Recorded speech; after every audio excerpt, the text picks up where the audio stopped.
All right, folks, thank you for coming out.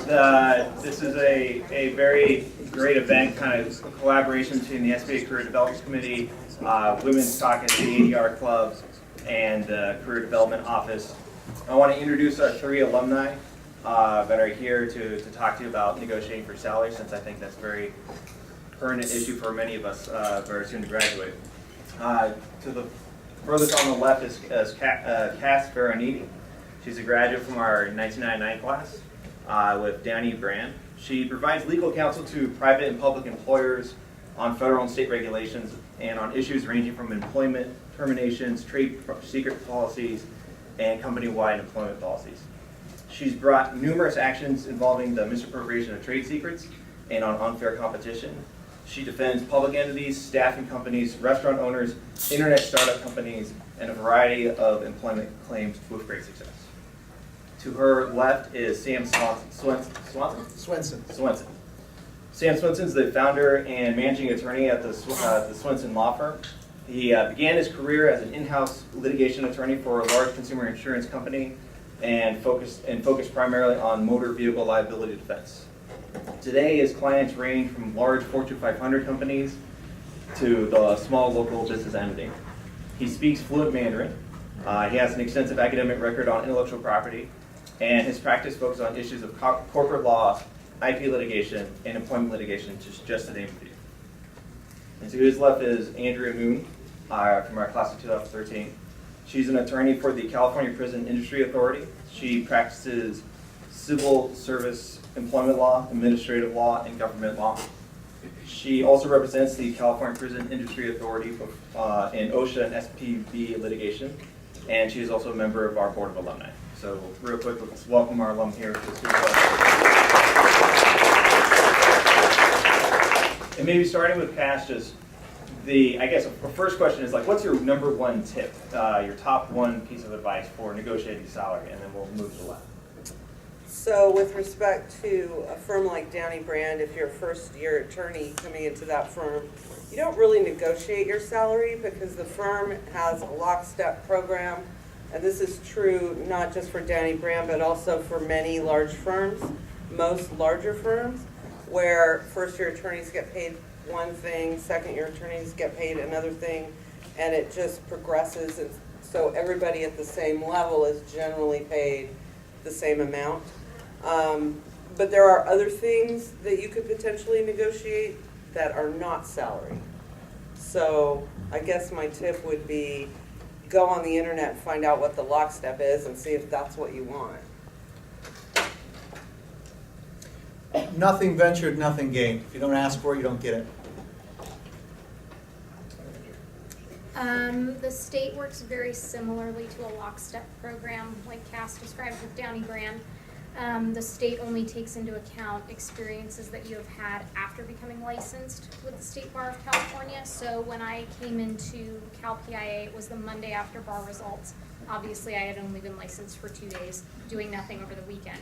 So all that counted at that point was that I started at the bottom of the range. But every year, you, if you are performing appropriately, will get a merit salary adjustment and typically a 5% pay increase. So I think a baseline question most folks think about before they enter that process of negotiating is how can they determine their worth? You know, how do they determine how much they should be asking for? And Cass, let's start with you, and we'll go to the left again. Well, I guess things that we look for when we're recruiting summer associates. First, we recruit summer associates that come to the firm in their summer of their second year, after their second year. And what we're looking for is people with good grades, people with good writing skills, people who are not weird and will fit in. You'd be surprised. I'm also the firm's hiring partner, so I know that stuff. And again, it's the same thing is offered to everybody who gets an offer. And I suppose the way that you can value yourself is just interview with any firm you're interested in and see if they ask you whether you'd like to come back. or provide you with an offer, and that'll give you some kind of idea of where you are in the marketplace. Valuing yourself is the most difficult thing about getting a job, because it all depends on the totality of the circumstances, I guess, so to speak. When you enter into the interview, you know, if you're trying to compete for a job that there's 1,200 law students trying to compete for, and they're just tripping over themselves to get, the value of the person that usually gets it, because there's a feeling of you are the anointed one, we're going to bless you with this job.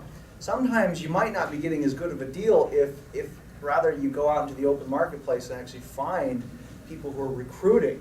Because I know when I'm looking for an attorney, when I put it out an ad to hire an attorney, I really, really, really, really need to hire an attorney quickly, and those people that come before me, the ones who are most qualified, are extremely valuable to me, right? So you have to, Downey brand is different. They're institutional, and they do have a process, like a lot of big law firms, where you grow from the bottom up, and they have a lockstep system. But again, if you're going out into the public marketplace, you got to realize that sometimes your value goes up just by virtue of the firm or the employer, the interviewer.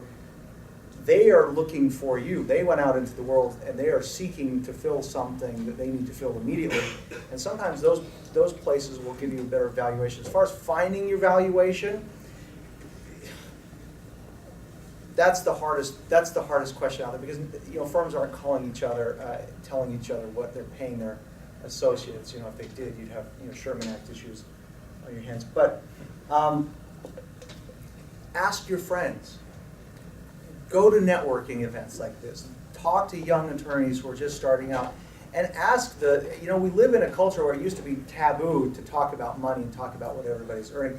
But to be honest, this last economic downturn has changed a lot of the culture in the world that we live in, where people are willing to give you a leg up and a handout. They'll tell you. Just ask them. Say, hey, what did you start at? What should I be looking for? And they'll tell you those numbers. And getting a general feel of those numbers is probably the most important thing that you could be doing, more so than trying to sell yourself to employers. Go network with other young lawyers who are just new in the field. I would encourage all of you to look at what unique qualifications you can bring to the marketplace, and when you are applying for jobs, hopefully you've all gained practical experience while you've been here. Try and summarize that practical experience into incorporating it into whatever job application you're applying for. Analogize it. When you get into different areas of the law, you're going to be in different environments dealing with different types of clients. For example, I work on the grounds of a state prison. Not everyone would want to do that. We actually have inmates walking around in the building doing different work. So you need to not only realize what your value is and what you can bring, but what this environment will bring to you and whether you would be comfortable and flourish.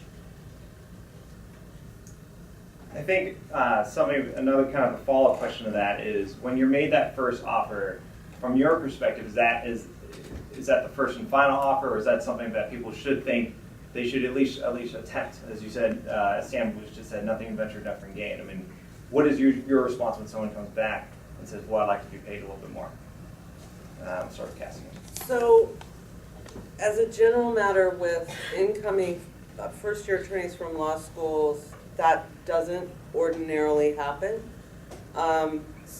With lateral attorneys, there's a little bit more leeway, and by lateral attorney I mean somebody that's coming in their second, third, fourth, whatever year. And there's also other kinds of secret money that you could potentially get for, I don't want to call it secret money, maybe that's not the best thing to call it, but for example, let's say you go to McGeorge and I'm a firm in Florida, and I'm a firm in Florida that really wants you. Maybe you can ask them to pay your moving expenses. Or some firms offer kind of a benefit if you clerk for a year for a judge, they'll give you a bonus. Or you can ask for a signing bonus. So there's, even with firms that have kind of a lockstep program, you're a fourth-year attorney, you're coming in as a fourth-year attorney for a firm, in a lot of respects, that's tied to your billing rate. that's what they can pay you. But there's other ways to kind of massage the money to make it more lucrative for you. And I guess the way to find out how to go about doing that is to get in contact with people that work in that firm, find out what their policies are, and go from there. So, the question, how do I feel when applicants make counteroffers? Well, first and foremost, I mean, what do you think lawyers do for a living, right? They negotiate and they try to, most cases settle before you get to a trial. So it's a skill of lawyering to negotiate. So if you're afraid to negotiate your own livelihood, it sends me a signal if you don't give me a counteroffer that you're a little bit timid and you're going to need a lot more training in this area. To be honest, I like it when I get the counteroffer. I've never been turned down for a job, in my career, when I've applied for jobs, back when I was looking for jobs. I've never been denied a job because I made a counteroffer, right? I mean, I remember when I first went to work for a big firm early in my career. I asked them to give me an allowance for a car, right? Because I figured, again, nothing ventured, nothing gained. They had a nice little chuckle about that, and I still ended up getting the job because, again, by the time you get to the salary negotiation point, some tactful interviewers, they'll ask you right in the interview, do you have any wage requirements, right? And they're just trying to bait you because most good lawyers, they never want to be the first one to spit out numbers. It's always better to be on the follow-up side. But by the time you've been contacted saying we want to extend the job to you, that's when the negotiation can begin. Remember, they've already extended the job to you and they want you there, and they just need to hammer out the details of what the pay is. So by all means, negotiate the rate. You're only shortchanging yourself at that point if you don't negotiate the pay. And if you end up settling for what was initially offered, that's fine. But again, nothing ventured, nothing gained. You don't want to go into that job thinking that you could have been paid more if you just opened your mouth, right? You want to go into it feeling confident that they're paying you the top dollar that they can pay you to do the job that they feel confident that you can do. So absolutely, counteroffer. Then Andrea, you have more of a unique experience with civil service. Can you talk to that, how that structure works in thinking of salary? So essentially when you come in, if you come in at the very bottom of, I'm an attorney 1, I'm a range A attorney 1, which means I'm at the bottom range of the bottom attorney classification. I will start at a certain salary. Once I'm done with a 1-year probation, I'll get a 5% pay increase. And a few weeks later, I'll get another 5% pay increase based on my meritorious performance for the state. Now, if you come into state civil service, maybe in a different range of the attorney 1 classification, possibly an attorney 3 classification, attorney 4, you've been in the private sector doing something else for a number of years, then your salary is negotiable within the range that has been specified. And those rules are determined by the State Personnel Board, and so you, in some instances, can go above the salary ranges. That's what we call a HAM, hiring above minimum. And if you bring certain skills or you're coming from a certain salary range at your previous position and they really want you, that is another opportunity. There are not necessarily additional perks like car allowances, but you are allowed to use state cars for state business, that sort of thing. And with the negotiations, your hiring attorney or hiring supervisor is typically not the one to make that determination. It's a human resources function, so HR separately will make your salary determination and you negotiate with them. So it's really not even something that comes up in the interview discussion at all. And then I'll go ahead and open up to the audience here. Got a question there? I just had a follow-up for particularly Mr. Swenson, but anyone who can contribute. I was put in a position one time in not a legal job, but a similar job where the guy had said, what are your salary requirements? And I kind of thrown it back to him and said, it's a job I'm very interested in. I would be, open to any reasonable offer. And he said, no, you have to tell me, basically we went back and forth on that.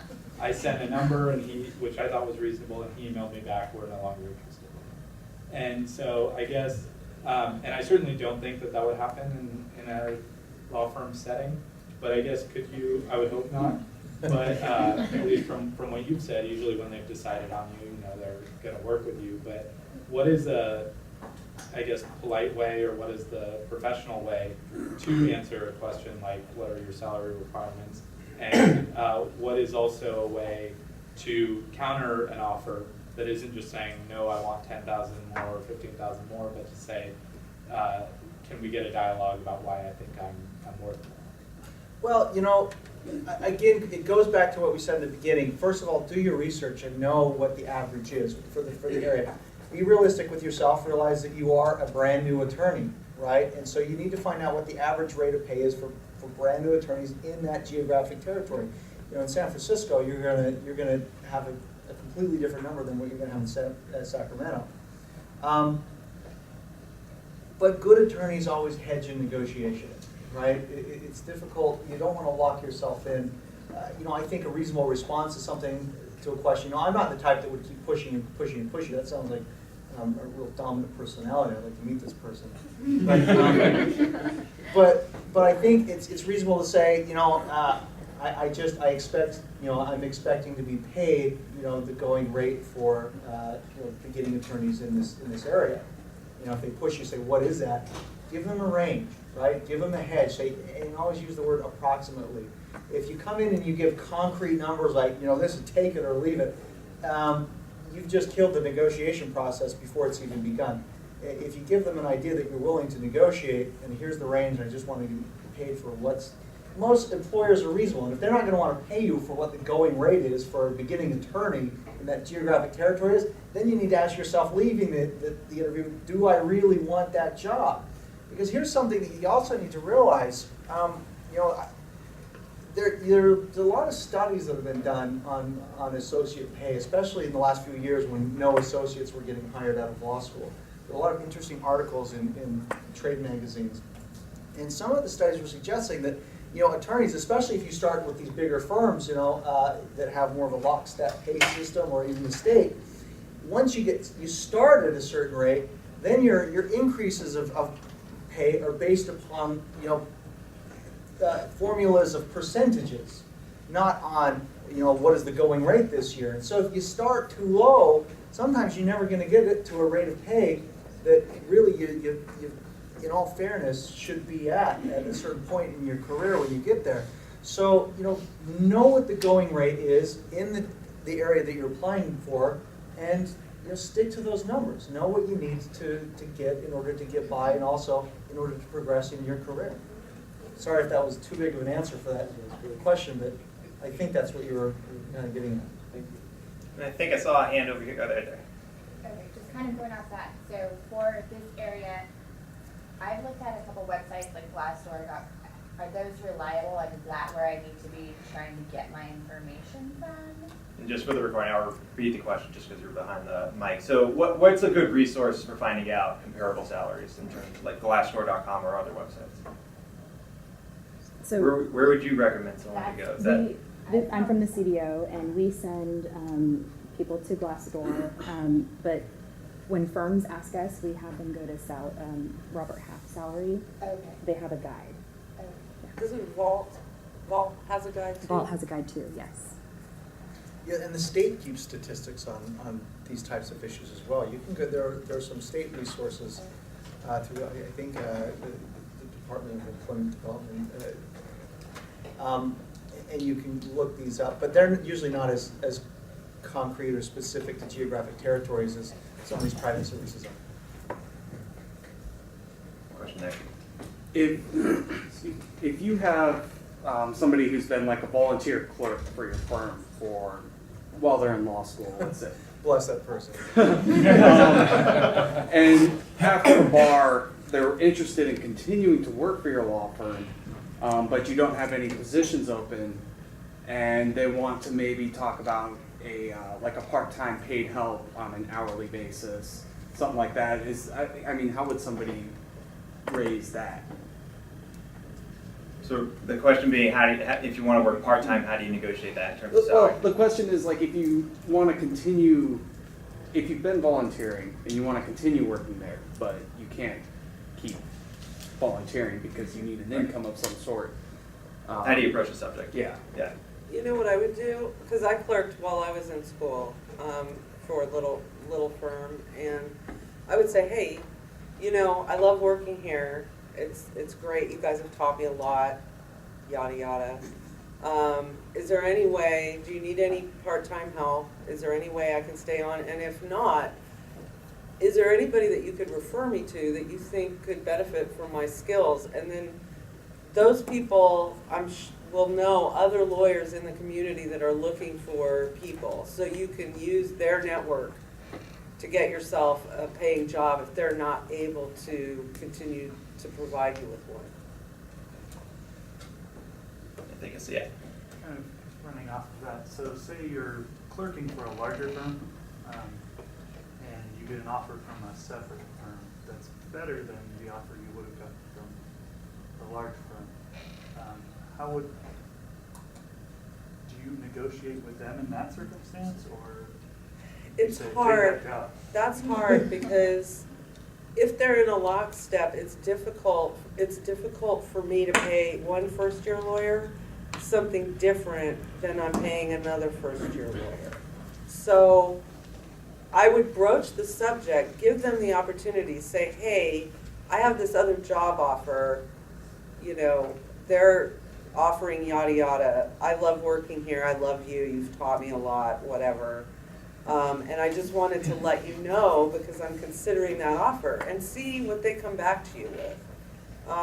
Because as I said, there's signing bonuses, you know, there's subjective bonuses that we provide our associates with that also provide a little wiggle room with respect to those things. So there may be something there if you want to remain at that firm. I just doubled my secretary's salary because she just did the same thing to me. You know, it's a love-hate relationship. I can't live without her because she knows so much about my practice. But you know, so I mean, a lot of in that circumstance, I guess what I think is, if you're going to do it, you better make sure that you have value to the firm before you go and do that. And you know, if you're a bright attorney and you get along with people and you're bringing value. Again, you got to think of all of these questions in terms of what do you really mean to the employer, right? I hate to reduce it to cold-hearted facts, but you are a generator of revenue for the employer, and your ability to do that is going to be the largest determining influence on whether or not, on all of these discussions, on what you're going to get paid and whether you're going to get an increase in salary. And I think I'm probably, speak correct here that, if you pull a move like that and you're just barely pulling your weight and barely hitting your billable hours and not really keeping clients in the door and be prepared to take that other job offering more money. Right? I'm just starting out the whole job search project, but how do firms or people tend to react if you're waiting on a decision from them and you're calling saying you have another offer? Does that tend to make somebody more enticing, or would that be great, you have another offer, you're off my list? So I just had that happen, and it really depends on how you broach the topic. So how would you? Well, here's a scenario that I had. Fit someone in for an interview on a Friday with no notice because they happen to be in town. Interview with them that day. Then get a email on Monday that says, I have another offer, blah, blah, blah, blah, blah. To me, at that point, it was kind of like, okay. I just bent my schedule to fit you in because you wanted to interview with this firm and we were interested in you, and then you come back and now you're pressuring me to make a decision in less than a business day. That's not cool. But I think it's cool to say, if you've been waiting a while, just check in. People check in with me all the time and say, hey, just checking in. Where are you in the process, or is there any more information that you might need from me to help you make your decision? you know, something like that, that is understated and doesn't really put undue pressure, you know, I mean, common courtesy. I like the communication channels to be open. I mean, I really respect and appreciate that, and and sometimes things happen. Just remember, you've just had an interview with somebody where you've gushed, hopefully you've been just gushing to them about, oh, I've done my research, and I've read about you online, and this is really what I want to do for a career, and I think your firm would be the perfect fit for me. And then you're calling them and saying, oh, you know what, this other firm has just offered me, you know, another position. You know, just remember to stick to your guns. Is, you know, follow it up with, you know, I don't want to make a decision until I hear from you, because I think your you know, the opportunity to work with your firm is superior by far to anything. So just, if you can just let me know a timeline of when I can, you know, when you'll be making a decision. You know, don't bring it to them as, you know, I'm the best thing you got coming around, baby, and that's offensive, right? But if you're honest and you just tell them, I'm really interested, because again, it's actually impressive to employer for you to come around and say, I'm really interested in working with you, right? I want to hear from you. You're what matters to me. You're important to me, because if I mean that much to you, that means that that sends a signal to me of how much you're willing to work to prove your importance, prove that it was important to you. And asking that is not uncommon. It's Asking very, what? asking if you've waited a bit and now you have other offers and you want to know what the deal is, asking and following up like that is not at all uncommon. So I have kind of a unique situation. I just started law clerking this past semester, and I'm getting paid a certain salary. And then I'm going to clerk for another firm this summer, and they're paying me much, much more. It's a completely different deal. But I want to come back and work for the firm that I'm working at now, and they want me to come back. How would I approach going about maybe talking about getting paid more than I do now after working for another firm this upcoming summer for next fall? Again, the totality of the circumstances are what are important here. I don't know the relationship you have with the employer that you have now. Just be, think about it this way: if it's something that you really want to do, right? If it's something that you really have a vision of seeing yourself in, honest conversations with your employers will get you so far in finding out what their motives and what they see. Because I promise, whoever you're working for has a vision of where they would like to see you. If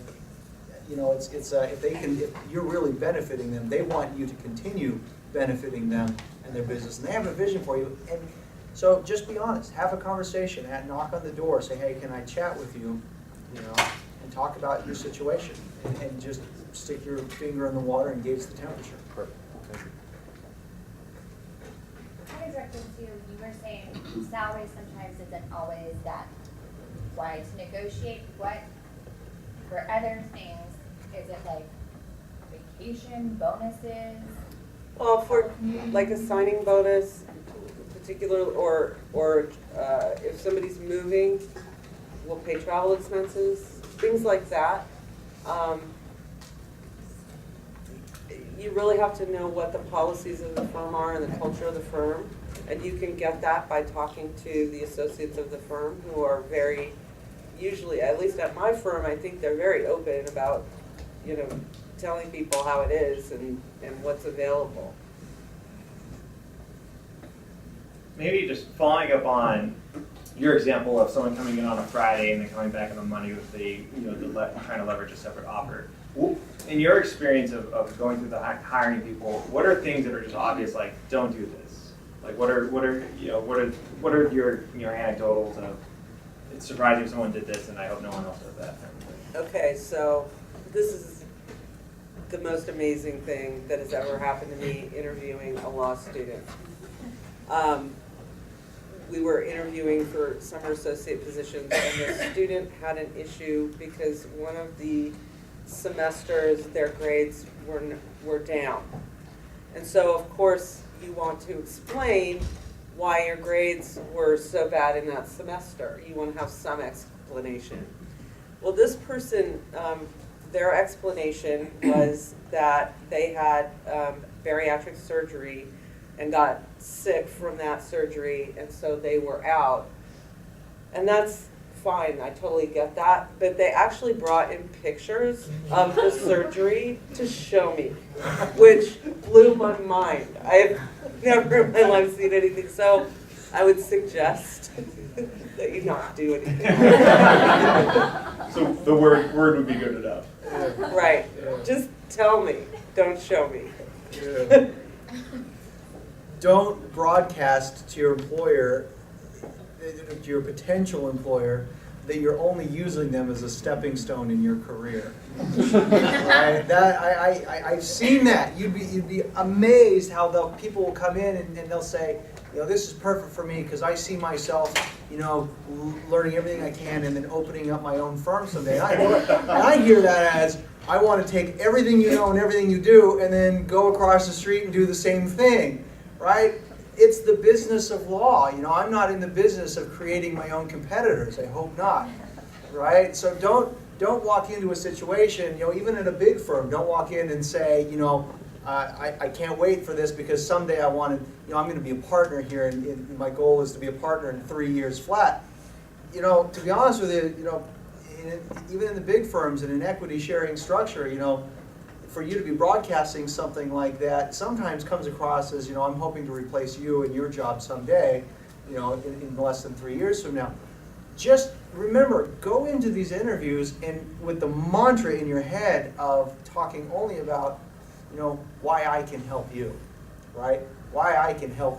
Why is it a good idea that I'm a part of your business because I'm going to put money in your pocket. I'm going to add value to you. Don't sell yourself as just a, don't make an employer feel like there's just a stop on the tour. Okay, so my last one was more general. This one's more specific to me. Sorry, everybody. But, so you get a job off. Before I looked for a job after the bar, my wife and I calculated everything we would ever need to live how we would like to, and it was at X number of dollars. The firm I got a new offer from has offered me $2,000 lower than that. My ideal to pay back my loans would just be $2,000 higher. Do you have any suggestions on how to just incrementally, it's not even a big deal, but Second job. Sounds like it's a budgeting problem to me and an expectations problem. Do your research and find out what people get paid in the marketplace and see if it's a reasonable offer. it is a reasonable offer, but I was just wondering, do I even bother at this point? Live in the world of reason, right, and keep your eye on the ideals. Well, in a lockstep program, you probably get that 2,000 next year. Yeah. Well, I guess in civil service, what is it for a year? You were saying it's like 5% for the first year, but how do like, I guess, law students interested in working in civil service kind of make that determination when they have to make that long-term plan? You can actually go to the CalHR website and it will show you the different pay scales for the attorney classification and any other classification you might be looking at. It's a 5% increase annually, but you don't change ranges every year. Some ranges go for a 1-year period of time, the next range may be a 2-year period of time. So the goal is that you will be an attorney 1 for 6 years before you can bump up to an attorney 3. But based on the calculations I've done and what I've been told anecdotally, your salary doubles in about 7 years. It's not as much as the private sector, so that's something that you need to consider. But you do get the benefits and paying into CalPERS, so as long as CalPERS is still around, that would be a good thing.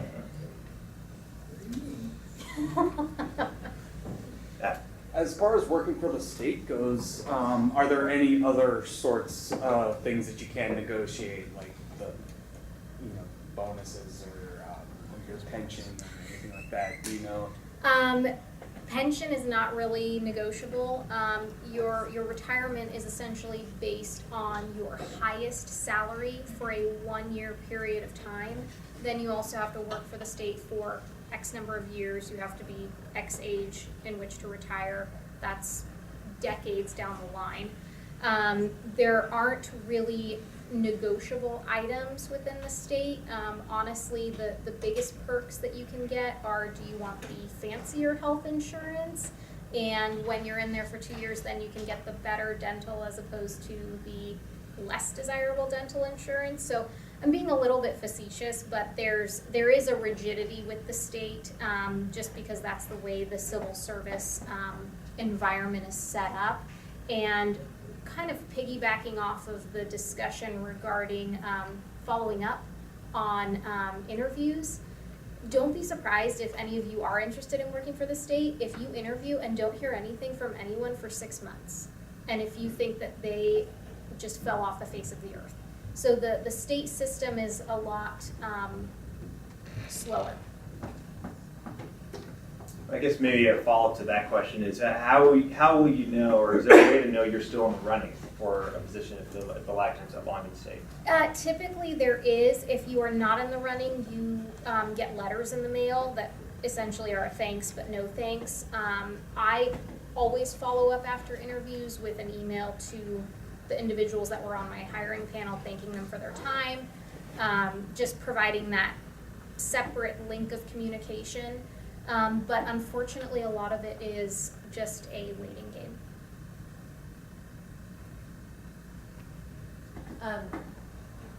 Kind of a follow-up question. As far as waiting for the state, because it can be 2 months, it could be 6 months. It kind of depends on the department. How do you deal with that in a post-bar situation when you're basically just like, I need a job, Right. I'm now eligible, and what do you do? My recommendation to everyone, if you're interested in working for the state, even if you're not interested in working for the state, that's kind of irrelevant at this point, take the attorney exam. You are eligible to take it if you are in your last year of law school, and your eligibility for taking the state bar will essentially vest at the end of your academic career. Once you are on the list, you are considered reachable if you are in ranks 1, 2, or 3. My process was, I had a post bar at the public defender's office. During the duration of my post bar, I spent all of my free time applying for jobs. Most of them were state jobs because that's where I wanted to work. I lucked out in that I came to interview at my department that I'm at now, and there's only myself and my supervising attorney. We are the only 2 attorneys for an 800-person department. So the timeline was very quick. But I had multiple interviews with CDCR, and even after I got a job offer, still hadn't heard back about second interviews. So my recommendation would be start now.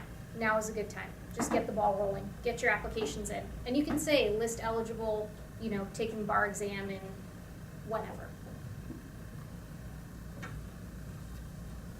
Maybe just one more follow-up question along in terms of state employment. You mentioned, was it HAM or HAM. a higher above minimum? Minimum, yes. How does someone is that usually something that's when you're transitioning between the different tiers, and how does someone in the state actually approach that? From my understanding of HAM, and this is, and that sounds so bizarre, and this is an HR function, but essentially it's typically when someone is not coming from civil service employment, or they're coming from a different civil service system like the county, they're coming from the private sector, and their salary there is more competitive than what they would normally be offered with the state.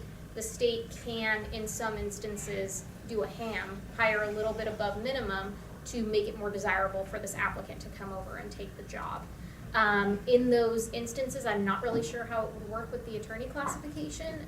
It would just depend on your years of experience and maybe your specific skill set based on the department that you're going to. But that would be something that you would talk about with HR. Any questions? I'll have another one then.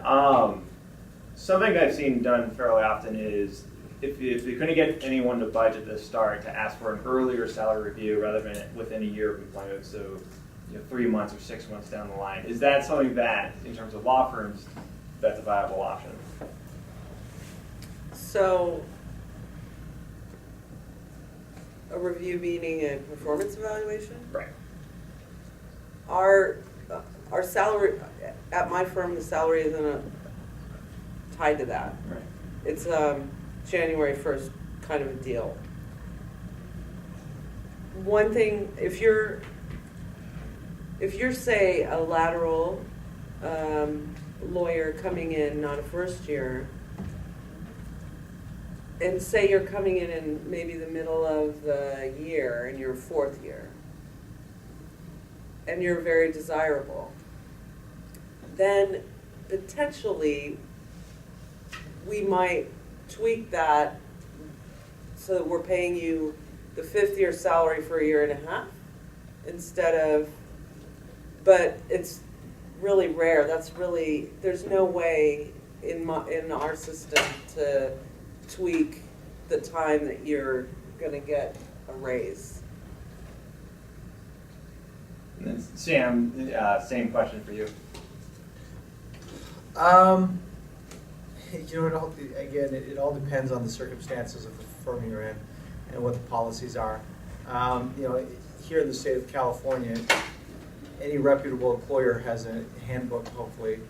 You know, look in it, see when it is that you're supposed to do annual reviews. I wouldn't push reviews faster than what the firm policy is. But, you know, be patient, bide your time. But when you have your review, it's my personal preference. It's just how I work, right? I don't know how they do it in other firms. You know, that's what makes the business of law exciting, because every firm does it different, and that's what makes every firm unique and different. I love openness and honesty. I like to know exactly what my employees are thinking. I like to know, you know, if they're thinking that if they think they're entitled to a raise. I love to have that conversation with them, just in a spirit of openness, because I think it fosters an environment of respect. And you know, I think, to be honest with you, your employer will respect you and value you for having the courage and the forthwithness to have those conversations. Now, you know, don't be a jerk and don't push things and, you know, make any sort of like terrorist demands, you know, when you're asking for concessions from your employer. But, you know, openness and having the dialogue ongoing is I think is a healthy thing. So any last questions to ask? Just want to give them one. One question. Yep, go. Say, for example, you have extensive work experience in a particular area that your firm specializes in, but it's not from a legal perspective, it's from an operational business side. How do you go about that when coming in? Because you're not necessarily on the same playing field as your peers, because you have an understanding of the operational side of it, you've worked with it, you understand the departments, how they interact, this nuances for that particular area. How do you go about negotiating salary in that respect, understanding that when you're coming in, you are on the same level as your peers in regards to the law, but not from the other half of, I guess you could say, that particular job? Well, you know, the issue from my perspective is that all attorneys at a certain level are paid the same amount. So you're not coming in as a first-year attorney, you're not going to get a higher salary than the other first-year attorneys that are coming into the firm. However, if you have some special skill, if you have, like, I don't know, a PhD in chemistry, which makes you perfect for this patent practice or whatever, that enhances your desirability if that's what we're looking for. And if during your first year you show exceptional performance, that can also be compensated on the back end via bonuses. So in my kind of environment, learn, you know, accept the job if it's a job you want. Don't accept it if it's a job that you don't want, or if somebody else is willing to pay you more and you think that that's a good fit for you. But know that if you demonstrate fantastic performance or some wonderful attribute that makes you stand out from the balance of the other people in that year, you will be compensated most likely via bonuses.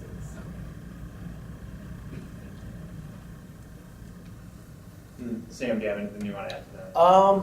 I agree with what you said. It's a really desirability issue. I mean, if you come in and you say, look, I don't, if you came to my firm and say, look, I haven't ever done intellectual property stuff, but I know civil procedure, I've done discovery, I've done all of this in my prior jobs, I know where forms need to get filed. Obviously, that adds value to me, right? That makes you more appealing. I'm not sure that that's going to make a huge impact on what I'm going to offer because you are a first year, and there are training issues. There's just a learning curve that goes along with being a first-year attorney, whether you know processes or procedures or not.